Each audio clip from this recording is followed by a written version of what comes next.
Shalom, everyone. Welcome to AZM's Anti-Semitism, Anti-Zionism, and Holocaust Denial Project's special Yom HaShoah webinar.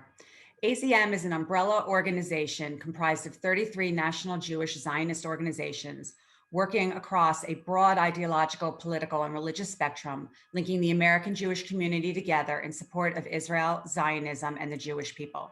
It is the U.S. Zionist Federation in the World Zionist Organization. My name is Laurie Regan, and I am proud to chair AZM's Anti-Semitism, Anti-Zionism, and Holocaust Denial Project. I feel truly blessed to work with so many wonderful individuals who work tirelessly to address the very frightening and growing trend of rising anti-Semitism across the globe. Tomorrow is Holocaust Remembrance Day, and it seems apt for the discussion that we have organized, featuring two distinguished experts who have spent their professional careers studying, teaching, and writing about anti-Semitism and the Holocaust. Today's program, Holocaust Education, Lessons Learned, Lessons Missed, and Their Application to Contemporary Manifestations of Anti-Semitism, will be recorded for future viewing, and the link will be made available to everyone who registered. We will also be taking questions towards the latter part of the program, so please send in your questions using the Q&A button at the bottom of your screen, and I'll do my best to get to as many as possible. I'd now like to introduce our panelists for today's webinar, both of whom have extremely impressive resumes and positions. Alvin H. Rosenfeld, professor of English and Jewish Studies at Indiana University, Bloomington, received his PhD from Brown University in 1967 and has taught at Indiana University since 1968. He holds the Irving M. Glazer Chair in Jewish Studies and is director of the university's Institute for the Study of Contemporary Antisemitism. He founded Indiana University's well-regarded Bourne's Jewish Studies program and served as its director for 30 years. He has been honored with Indiana University's Distinguished Service Award and also the Provost's Medal in recognition of sustained academic excellence, vision, and leadership, resulting in lasting and widespread impact. Professor Rosenfeld has served as an editorial board member of various scholarly journals, including Holocaust and Genocide Studies and Anti-Semitism Studies, as well as a board member and scholarly consultant to various Jewish institutions and organizations, including the Anti-Defamation League, the American Jewish Committee, the Lilly Endowment, the Wexner Heritage Foundation, the Koret Foundation, and the Conference on Material Claims Against Germany. He held a 5-year presidential appointment on the United States Holocaust Memorial Council and also served on the U.S. Holocaust Memorial Museum's Executive Committee. For 10 years, he was chair of the Academic Committee of the Museum Center for Advanced Holocaust Studies and continues his service as a member of that committee, as well as the museum's Committee on Contemporary Antisemitism.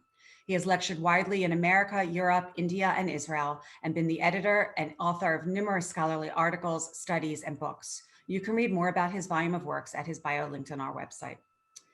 David Patterson holds the Hillel A. Feinberg Distinguished Chair in Holocaust Studies at the Ackerman Center for Holocaust Studies at the University of Texas at Dallas, and is a senior research fellow for the Institute for the Study of Global Anti-Semitism and Policy, that many of us know as ISGAP.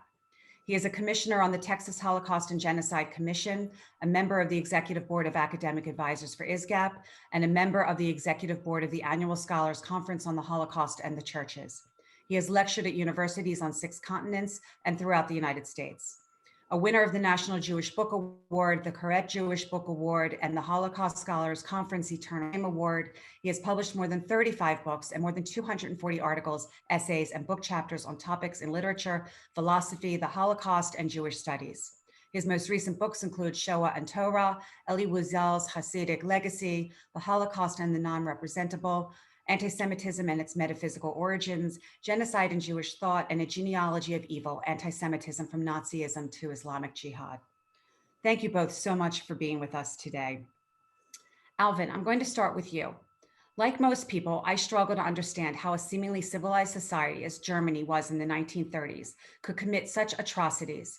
For millennia, Jews have been scapegoated as the cause of all of the world's ills, but the Shoah was obviously one of history's most barbaric and inhumane events and remains incomprehensible 75 years later.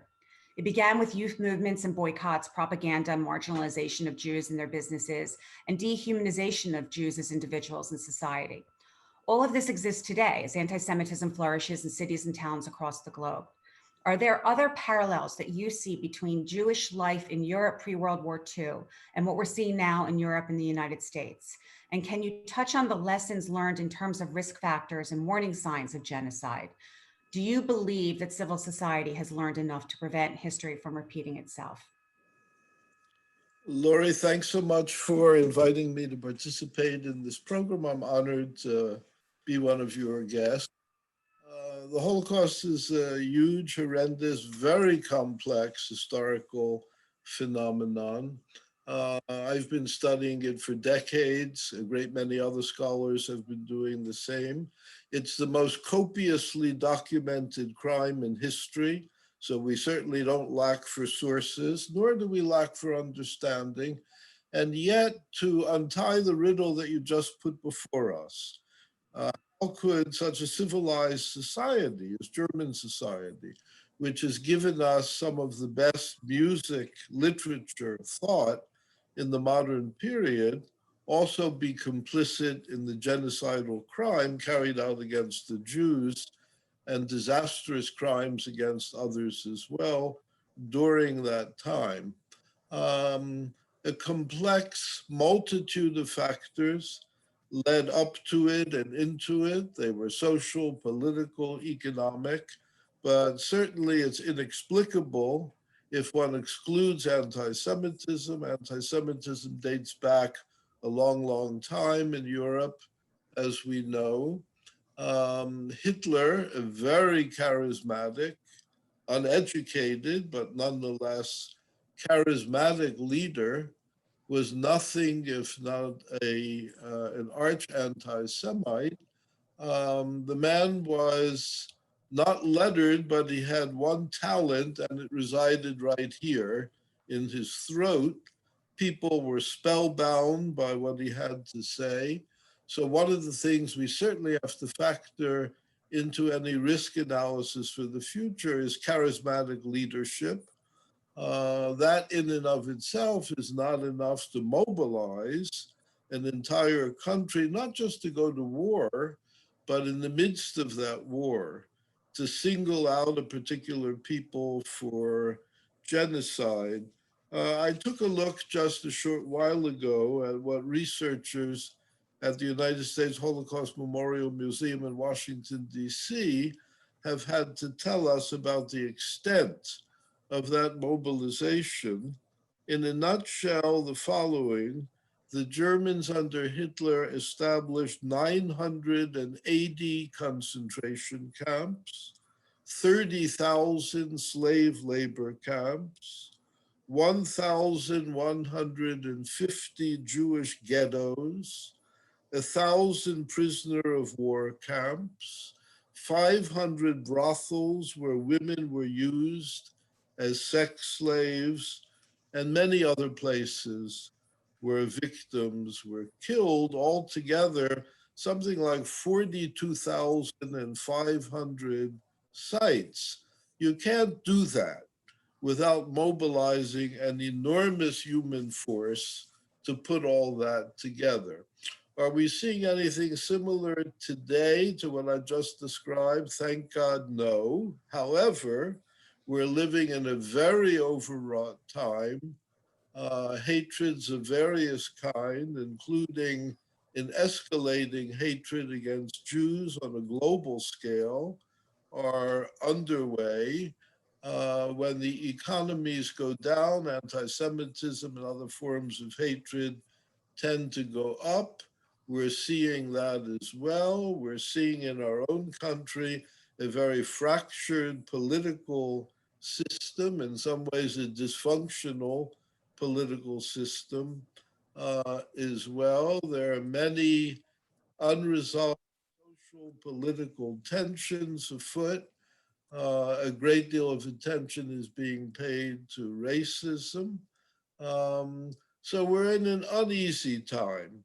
Do I see it as inevitable that such an uneasy time lead to something as horrific as the Holocaust? By no means is it inevitable, but at the same time, we can't disregard it as just a passing phase.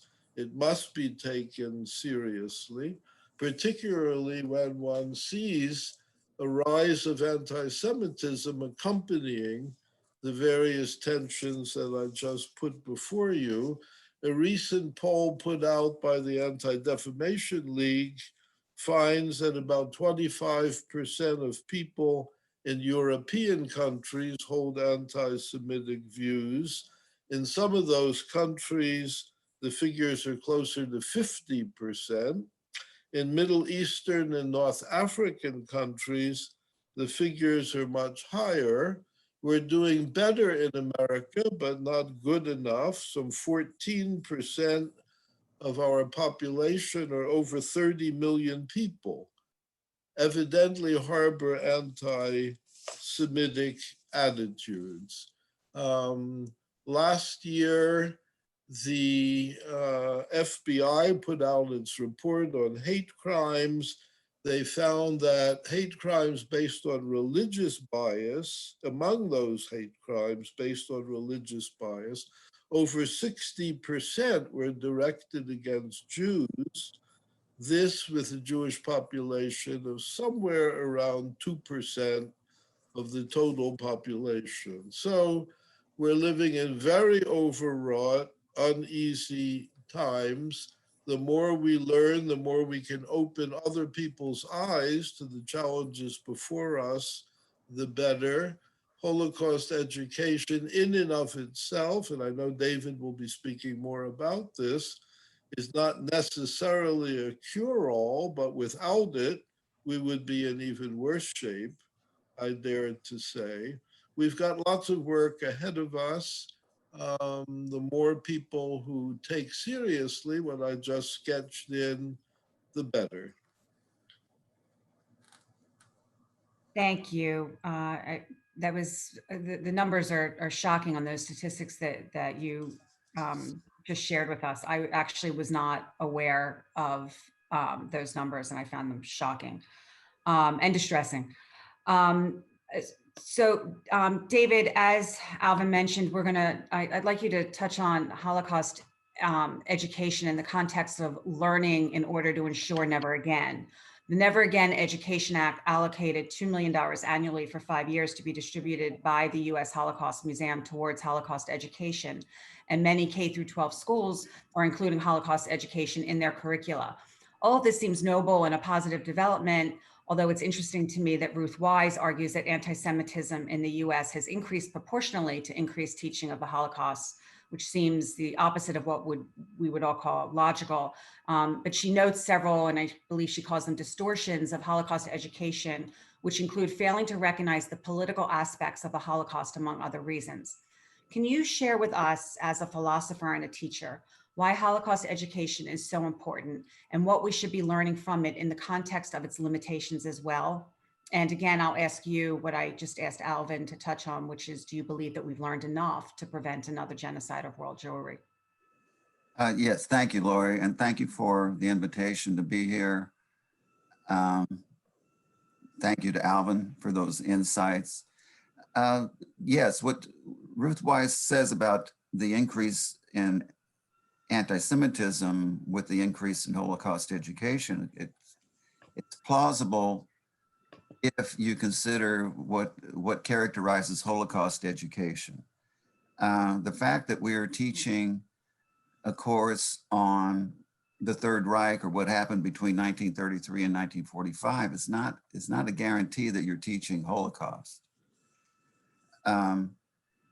What is the Holocaust? What Winston Churchill described as a crime without a name. The Holocaust is not something that describes every bad thing that happened in Europe between 1933 and 1945, which is how sometimes the term is used. It was, as we know, the state-sponsored attempt at a total extermination of the Jewish people. What in German is sometimes called the Judenvernichtung, the annihilation of the Jews. It's the final solution of the Jewish question, right?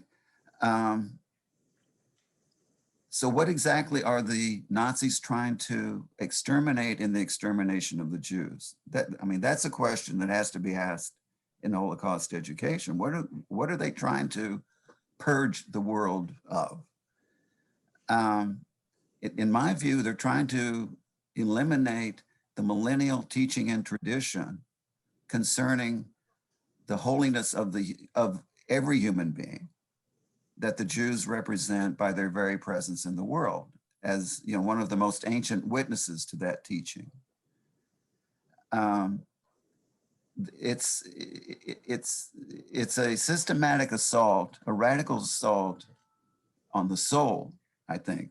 In the words of Elie Wiesel, everything that happened during the Holocaust took place in the soul, because it is precisely a radical assault on the soul, on humanity, on the holiness of the human being, which you see in many cases. Primo Levi's question, is this a human being?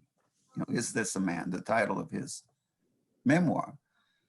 So many educators look for ways to make the Holocaust relevant. It seems to me it's relevant to anyone who has a soul, because it's relevant to the most fundamental ways of understanding who we are as human beings and what makes the other human being matter.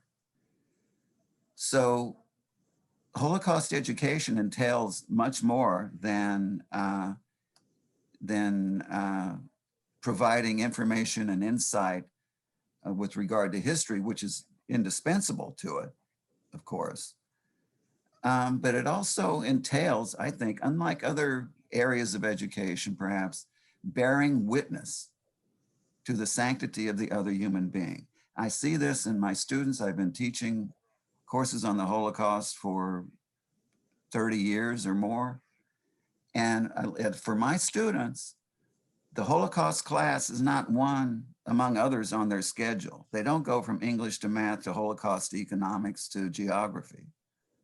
It's where they come to understand the reason for pursuing anything higher in higher learning, because Holocaust education entails a testimony to an infinite responsibility to and for the other human being, as I mentioned, attested to in the millennial teachings of the Jewish tradition. And it's those teachings, again, that are slated for annihilation. It's those teachings that the anti-Semite is anti.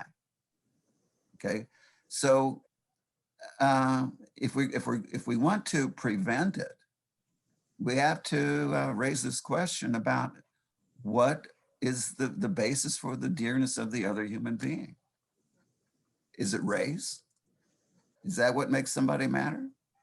What is it exactly? And I think among the lessons lost, if there are lessons lost in Holocaust education, it concerns this singularity of the extermination of the Jewish people. In other words, the missed lesson comes with the relativizing, popularizing, trivializing, and otherwise de-Judaizing the Holocaust, a move that makes the Holocaust safer to deal with. It makes it much less intellectually and morally demanding, as Alvin Rosenfeld has brilliantly articulated in his book, The End of the Holocaust. So there's a reluctance to engage the Holocaust. I mean, there's a spectrum of denial, everywhere from saying it didn't happen or just turning away from it. Because to confront the Holocaust is to be summoned to a reckoning. There's no engaging it innocently. And so we flee from it. We de-Judaize it. And in de-Judaizing it, we de-Judaize part of humanity. And I think we see that playing out in certain forms of contemporary anti-Semitism, particularly in anti-Zionism, where what we have is not an opposition to the policies of the Jewish state, but an opposition to the existence and the presence of the Jewish state. De-Judaizing the nations. And I'll just end with one comment. I mean, Alvin had some very shocking figures. In 2020, the UN General Assembly officially condemned Israel 17 times.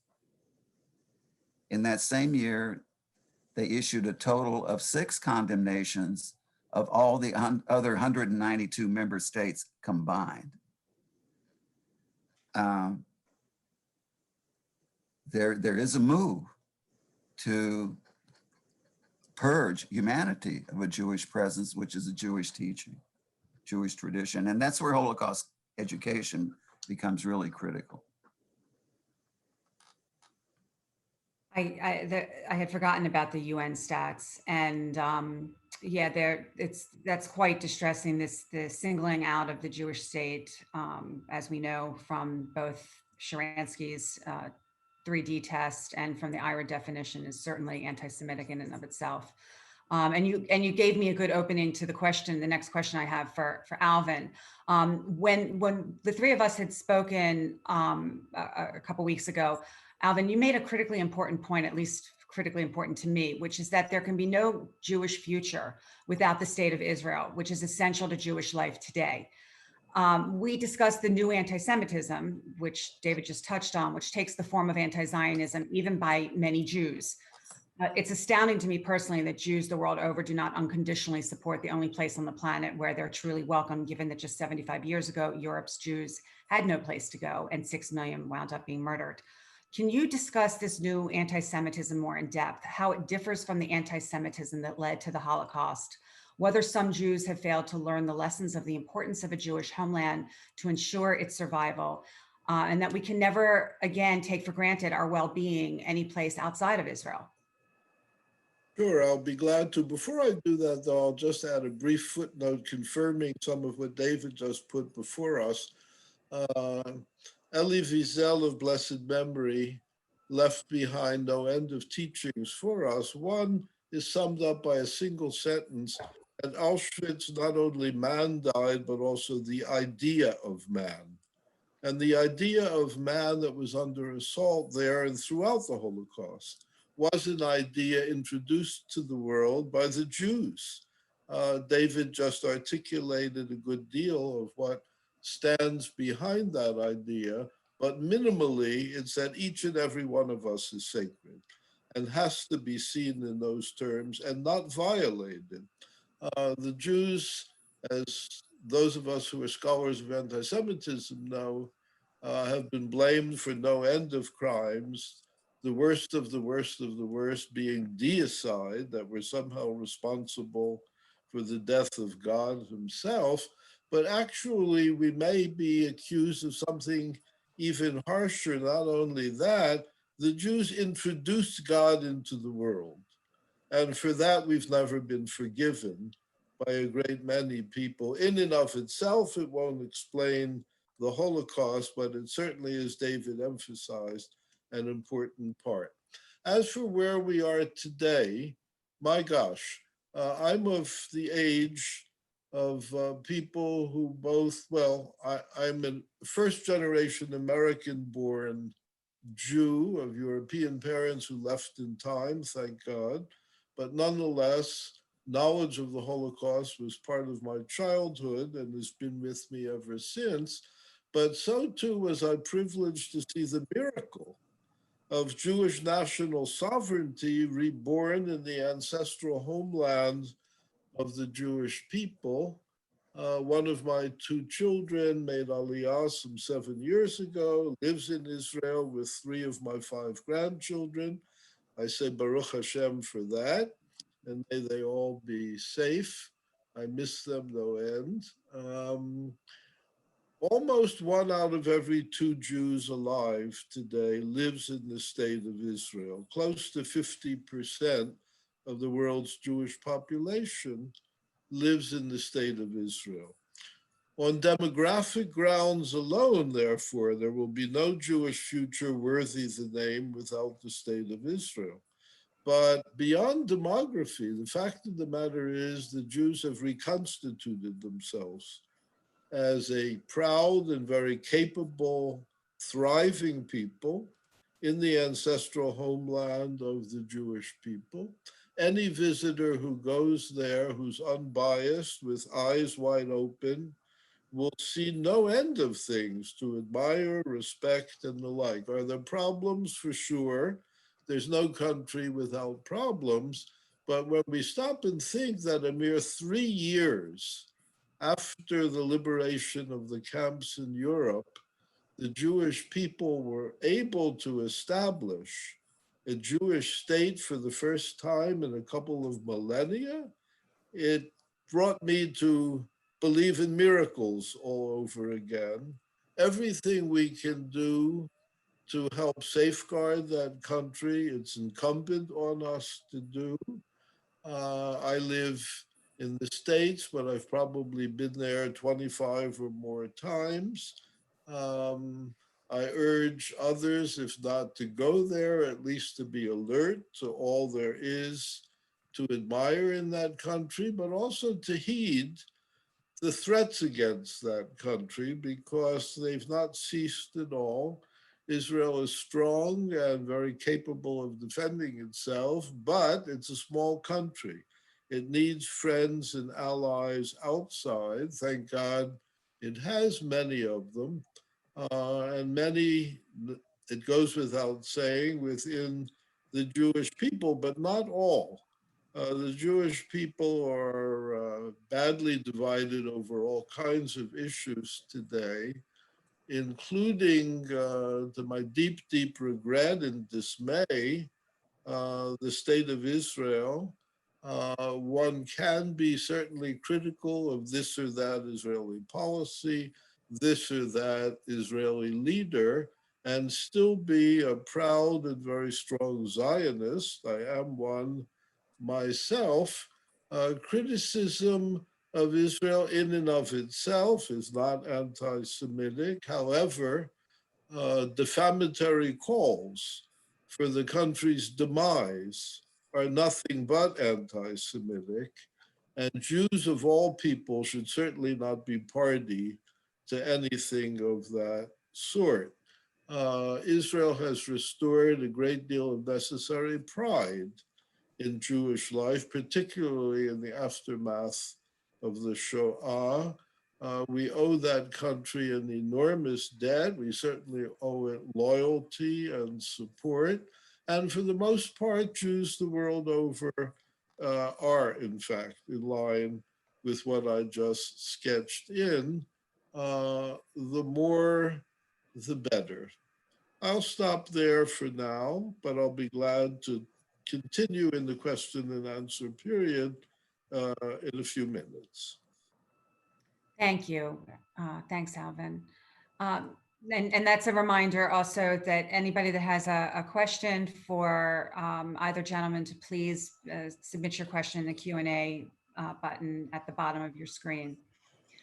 David, we had also discussed the importance, and you touched on this in your last answer, but we discussed the importance of remembrance as testimony for the sake of our future and the collective memory of the Jewish people.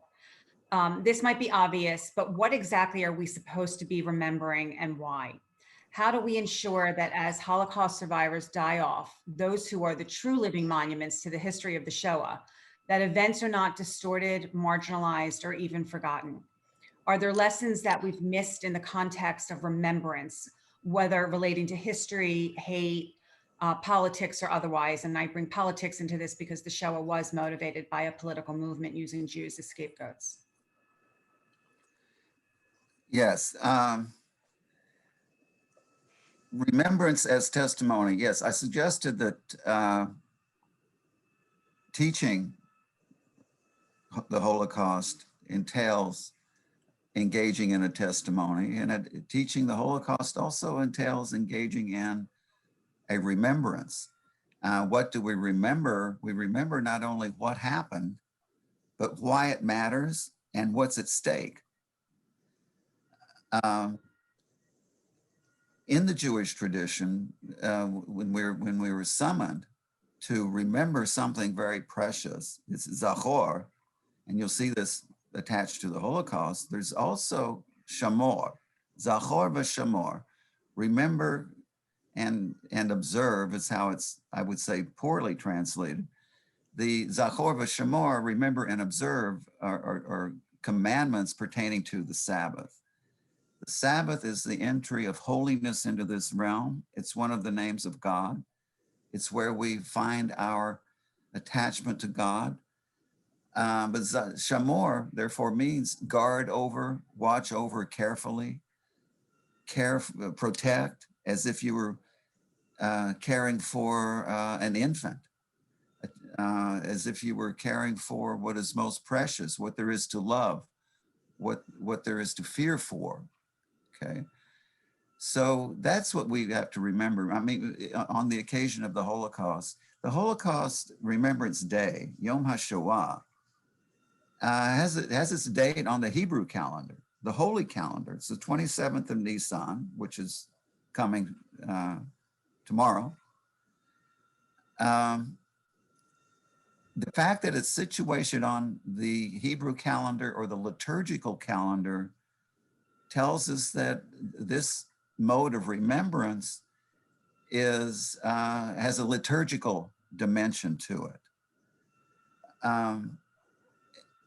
It has an aspect of prayer attached to it. And in many Holocaust remembrance ceremonies, there are prayers said. There's certainly a Kaddish said, right? The prayer for the dead. And the prayer for the dead is an engagement with not just the memory of the dead, but the voices of the dead. Those who now speak only to the extent that we can speak. So it's not the same. It has this theological dimension, metaphysical dimension, transcendent dimension, however you want to think of it, that situates us not only in an orientation to the past, it's not a matter of recall or recollection, but to the extent that remembering entails bearing witness to why it matters, it opens up a future. It's the only way we can have a future. Without remembrance, there is no future. There's a teaching in Jewish tradition that says, as oblivion is tied to exile, so is memory tied to redemption. Without this memory, we have this memory of the dearness of the other human being, how fragile that is.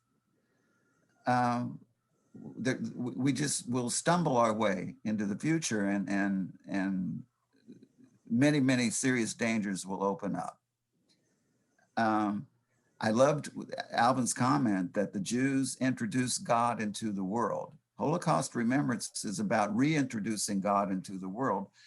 God, not as the all-powerful eye in the sky, but God who is known through the commandment to love the other person and to love the stranger, right? The commandment repeated most frequently in the Torah is not love the neighbor, it's love the stranger, care for the stranger.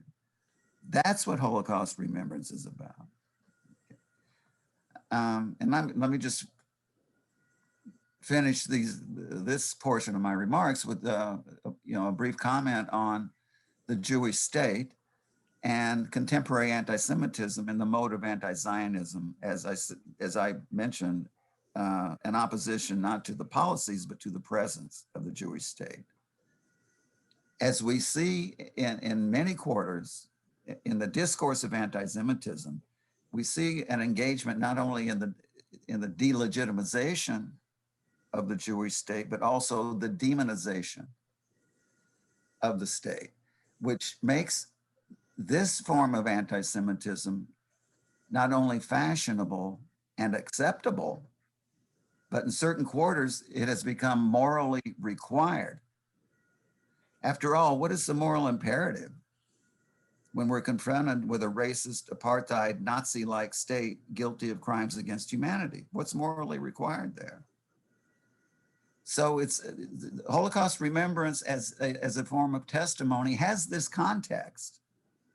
At least part of the context is this contemporary form of anti-Semitism that we call anti-Zionism. So those are my thoughts for that. Thank you. And you actually raised, David, another point that I was going to ask both of you. When you talk about campus anti-Semitism and that demonization of Israel is, today it's sort of morally required. And I'm wondering if both of you actually could expand on that a little bit before we go to some of the questions that are in the queue. Because we're seeing both anti-Israel animus on campuses from Jewish and non-Jewish students. So I'm wondering, do you, tying this into Holocaust education, I know the impact that Holocaust education had on me at a very young age. Seeing those black and white films from a very young age, they're just ingrained in my memory, and I think they've played a huge role in my Zionism today. Do you believe that we're teaching Holocaust education at a young enough age, both to Jewish and non-Jewish students? And would that play a role in maybe stemming the anti-Semitism we see on college campuses today? And I'd like actually both of you to maybe touch on that and what you're seeing in your classrooms and on your campuses. So maybe Alvin, if you want to start on that first, and then we'll go to David. A little bit, sure. I'm not sure at what age children should be introduced to the Holocaust. That's a delicate pedagogical question, but certainly by high school and college, education of this kind, I think, is a must. And the more seriously it's taught, the more specifically oriented to the actual crimes Nazis and their allies committed against Jews and others in Europe, likewise is a must. The results are not very heartening, however. In September of 2020, the Claims Conference put out the results of a survey that they did among Americans. And what did Americans know about the Holocaust? 63% of the respondents in that survey were unaware that 6 million Jews, in fact, were killed during the Holocaust. Many thought that, in fact, 1 out of 3 Americans thought that the figure was 2 million or fewer. In addition, early on, I put before you something like 42,500 killing sites and other auxiliary camps fostered by the Nazis under Hitler's rule. The most notorious of those was Auschwitz, the largest killing site in human history. But 1 out of every 2 Americans were unable to name a single camp. So Holocaust education, in fact, as much as it's needed, has not been succeeding, in part because of the reasons David put before us, and no doubt for other reasons. Many states have mandated Holocaust education, but they've not provided the funds to pay teachers to learn how to teach about the Holocaust. So we're in an odd situation where states recognize the need and desire to educate kids about the Holocaust. They've even mandated it, but there's no budget to support it in various states. So that certainly needs to be corrected for sure. And hand in hand with all of that, anti-Semitism education is crucial as well. Why the opposite is happening on some American campuses, not all, I should say, that's important for us to know, but at many of our most elite universities and colleges, Jewish students can often feel harassed, mostly, in fact, because they're accused, quote unquote, of being Zionists, supportive of the state of Israel, or not explicitly, vocally denouncing the state of Israel. It's perverse to ask something like that of Jews anywhere, but it is, as David said, almost a moral requirement, some morality that is, when it's the case. People think in slogans these days. And when you think in slogans, you stop thinking. So when the slogans go up, justice for all, peace for all, no one in his or her right mind is against justice or is against peace.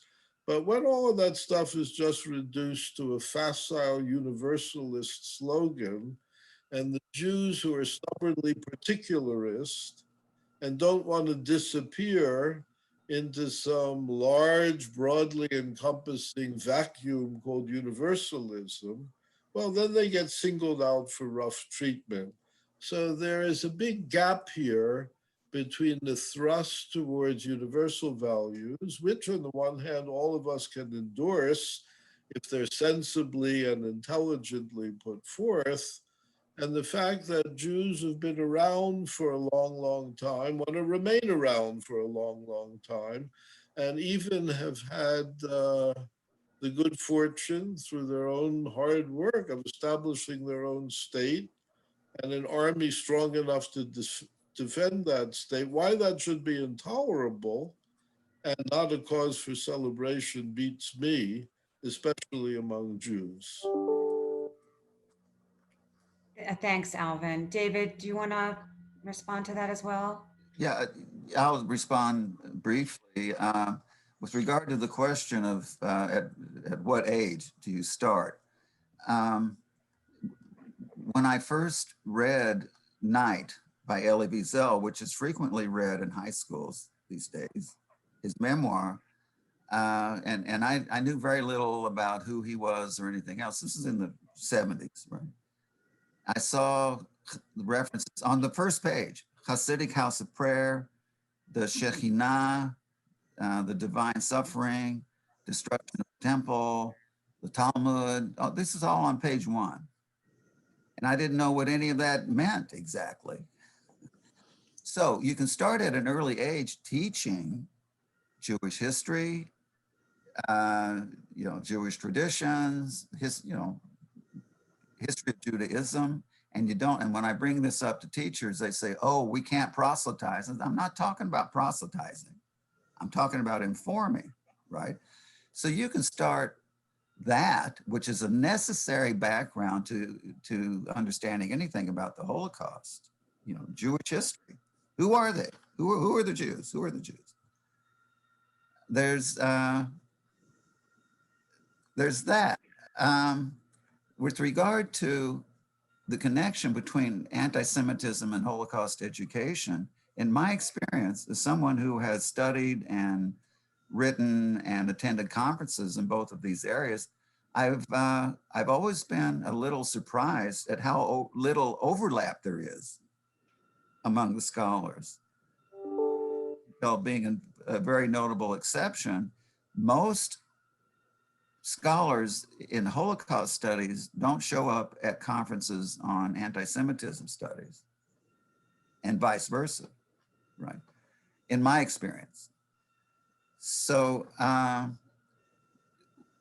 that connection has to be made. What is the anti-Semite anti?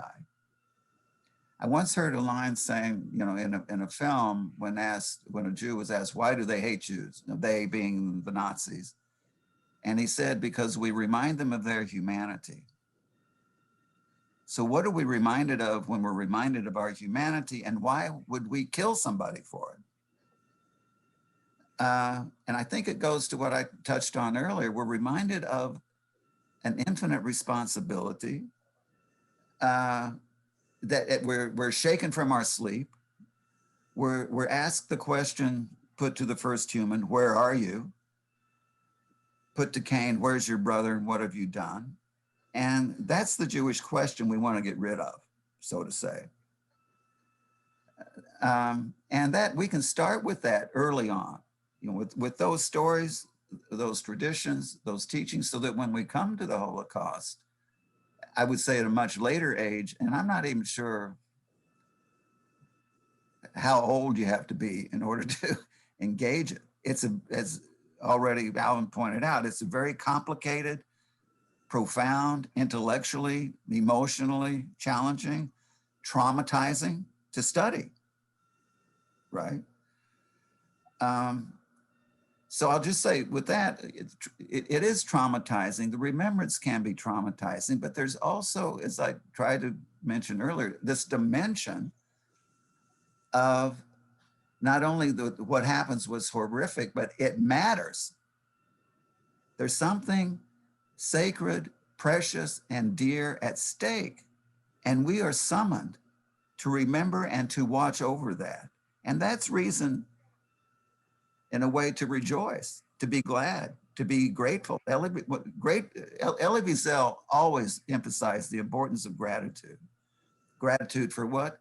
Gratitude for being summoned to the task of testimony. Thanks. Thank you. Thanks, David. We have a number of questions in the queue, so I'm going to start to pose those to both of you. Someone asked, is the de-Judaizing of the Holocaust story related to the growing way in which Holocaust studies is combined with genocide studies? Sure. That's an excellent question. Yes, when I work at the Ackerman Center for Holocaust Studies. It's not the Center for Holocaust and Genocide Studies. And when people ask me why not, I usually say, well, the Holocaust is big enough to keep us busy. The thing that makes me a little leery is that as soon as you start throwing all of the victims of these horrific atrocities into the category of victims in general, then you begin to, it's easy to erase the distinctions, which is a betrayal of those dead who also cry out to us, right? Each case has its own singular defining features. There are genocides. I mean, in the area of genocide studies, which I have also gone into a little bit, there are genocides that are completely not known, almost completely forgotten, like the Sefo. Most people don't know what that is. The genocide of the Assyrian Christians at the time of the Armenian genocide. Everybody knows the Armenian genocide. Very few know the Assyrian genocide or what the Sefo is, right? So what I'm saying, in genocide studies, there are certain genocides that become the go-to genocides. And I think that could be problematic. But here, let me just end with this. The horror of the Holocaust is that it was a systematic assault on the teaching and the truth that makes these other horrors horrific and not just matters of academic curiosity. Thank you, David. Alvin, I'm going to pose a different question to you. Someone asked, to what extent can indigenous claims to Israel diminish the argument that Israel only exists as a guilt offering for the Holocaust? Does linking the definition of anti-Semitism to IRA not give fuel to this argument? I don't think it does. Jews have lived in the area where the state of Israel now exists for many, many, many centuries. So there is a Jewish indigenous claim to the state of Israel. But the best claim for the state of Israel is that it exists. It's existed as an independent, sovereign state since 1948, which means we'll soon be celebrating the 70th year of the existence of the state. It didn't come into existence as payment for the Holocaust, but thank God it exists in the aftermath of the Holocaust. So many Jews, innocent Jews, lost their lives. And who knows what shape we would be in today if there weren't a strong and independent Jewish state. So no, I don't think that the question of who's indigenous, who's not indigenous, figures into this at all, nor do I think the Holocaust is compensation. That Israel is compensation for the Holocaust. Thanks, Alvin. We touched on this a little bit, but I'll ask this question that someone just sent in. As we know, many American classrooms that ostensibly teach about the Holocaust do not hesitate to point to factors such as economic desperation, political polarization, Hitler's charisma, persuasive talents, and In educational circles, why is there so much resistance to naming anti-Semitism as a central cause of the Shoah, beyond just universal themes of prejudice and tolerance? I don't know if that's actually the case. Perhaps one or both of you would like to address that. David, you want to handle that? Oh, yes. There is a certain resistance in many academic quarters to the systematic study of anti-Semitism. And Alvin and I are both affiliated with institutes, organizations, centers that deal with that. You can't deal, I would say you can't deal with anti-Semitism by reducing it to ethnic or economic or social or even political factors. The Nazis' targeting of the Jews for complete extermination, in my opinion, is not a case of racism run amok. It's not reducible to scapegoating, although it at times takes that form. It's not economic envy, otherwise it would have been enough to impoverish the Jews. It has a metaphysical dimension, as I call it.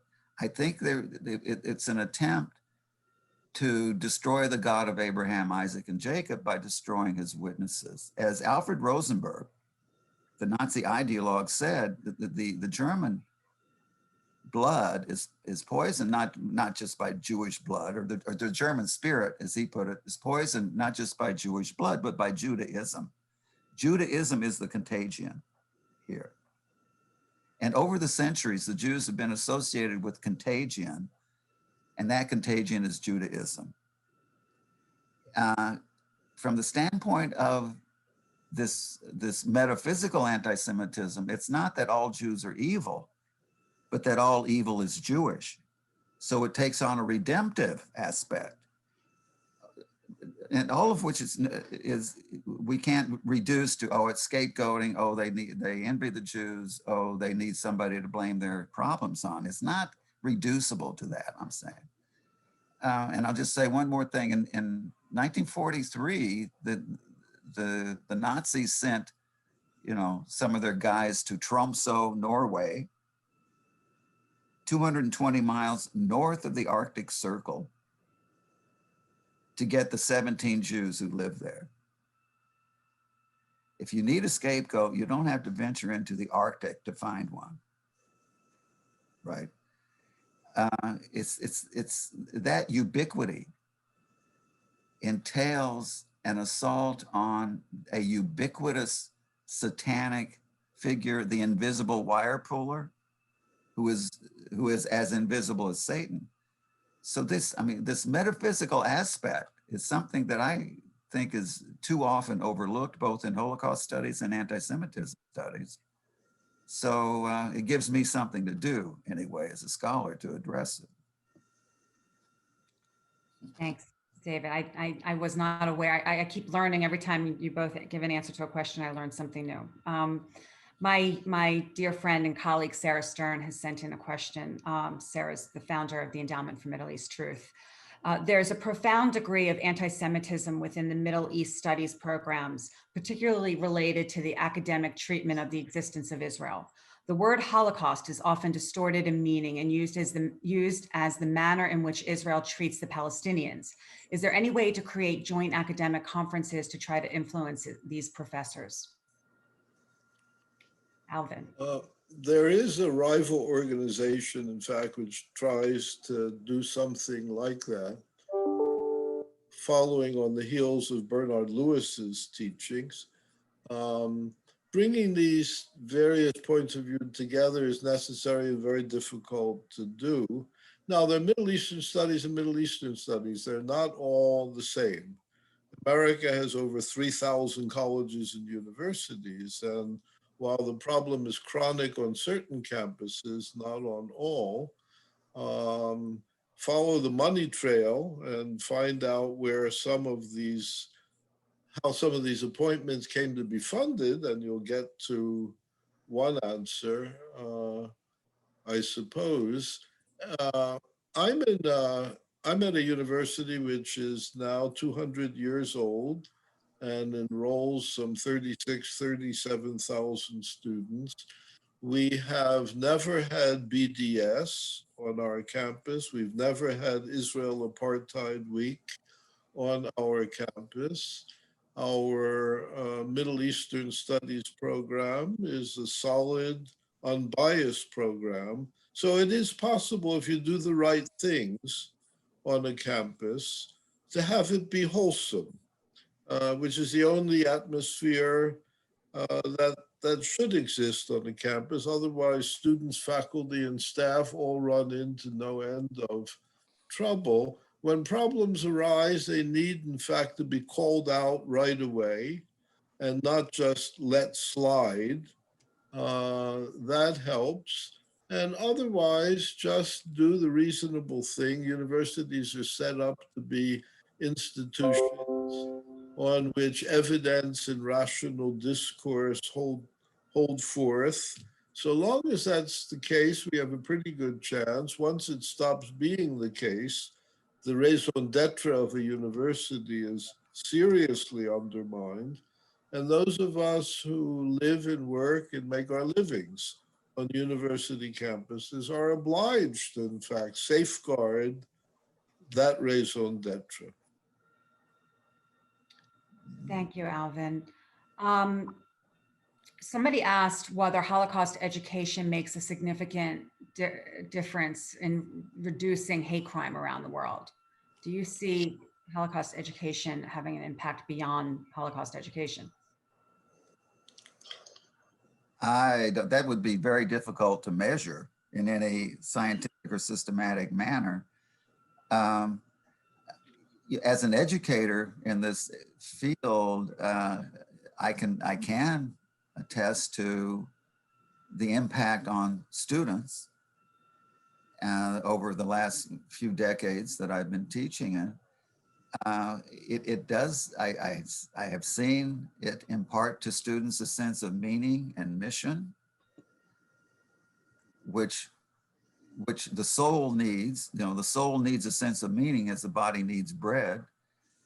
And they go out into the world and try to do some good in whatever way they feel that they're summoned to do. And so that, I would say, reduces hate crimes. Our every action, our every move, our every word transforms the world. So, I mean, the Talmud says that everything we do and say creates an angel, and the angels go out into the world and do their work. We each have an impact on the world. If we can have a positive impact on students, it will reduce the level of hatred in the world. Even with all the problems of measuring that and scientifically proving that, I don't see how it can be scientifically proved. Thank you. So we're close to the 1 o'clock mark, and I'm going to combine two questions and then also combine that with your closing comments, because they tie into those. Somebody had asked, what exactly do you want students to learn, and what do you want them to remember and walk away with? Someone else asked, ironically, where is the optimism, where is the light in all of this darkness, especially with respect to non-Jewish support? And I say ironically because when we spoke a couple of weeks ago, we talked about ending on a positive note, and that includes an affirmation of Zionism and the miracle of the state of Israel. So can both of you take a few minutes to respond to your thoughts on those two questions and some closing remarks that are more positive and optimistic? Start with Alvin there. Thank you. I had the great advantage of growing up in a Yiddish-speaking home. My parents were immigrants from Podolia and spoke Yiddish. Wir sind du, sucht man in Mameluschen. We're here. We're still here. And that's awfully affirmative for sure. Now we're observing just about Yom HaShoah is almost here, but Yom HaAtzmaut is coming up also very, very quickly. And my God, just as we mourn and hold our heads in our hearts during Yom HaShoah, so during Yom HaAtzmaut is there good reason to celebrate. Nothing can be taken for granted, it's true, but the Jews are hardly prone. We're embattled in different ways, we're challenged in different ways. Do I think we're up to meeting those challenges? So long as we are aware of our long history and the best of that history and are fortified by it, absolutely. The work that David and I are doing is difficult work. It's true, but I would confirm what he just said about his students. For my own students, I too have been teaching these courses for decades. I don't know how many hundreds or thousands of students have learned with me, and I'm certain because they tell me that there have been very, very big benefits to them, which lasts a lifetime, in fact. So we're not without resilience, we're not without resources. The opposite is the case. We just celebrated Pesach. We went from very dark days in bondage to freedom. We're now a free people, and we should flourish as a free people. There's lots of good reason to keep going. I'm confident we will. Thank you, Alvin. David? Yes, I'm for all of everything I've said, I'm very optimistic. I am very grateful. I see many reasons to rejoice. I want my students to come away with, as I mentioned, a sense of mission, which they need. There is in our time what I call a meaning famine. And I see my students light up when they start to develop a sense of something sacred that has been placed in their care. Whether it's in Holocaust memoirs, whether it's in the teaching, a tradition, their own tradition. The majority of my students are not Jewish. So I see a huge impact in in the non-Jewish world. I mean, those worlds are more overlap more than they're separate, certainly in America. So yeah, and I see more and more engagement with the Jewish state, and which is in the news every day, as you know. So I have my own reasons to rejoice and be glad in all of this. Ultimately, in the end, it is a traumatizing subject matter because there is so much at stake. But what would our lives be if there were not much at stake? Right? Right. Well, on those positive notes, Alvin and David, thank you so much for joining us today and imparting your wisdom with us. Thank you for all the important work that you do in dedicating your lives to study and teaching so that history does not repeat itself. Thank you, everyone, for joining us this afternoon for what I believe was just a fascinating and thought-provoking webinar. And I wish everybody all the best. Have a good afternoon, and we'll see you the next time. Thank you, Alvin and David. Thank you, Lori. Thank you, Alvin. Good to see you. A pleasure. Be safe. Be well. You too.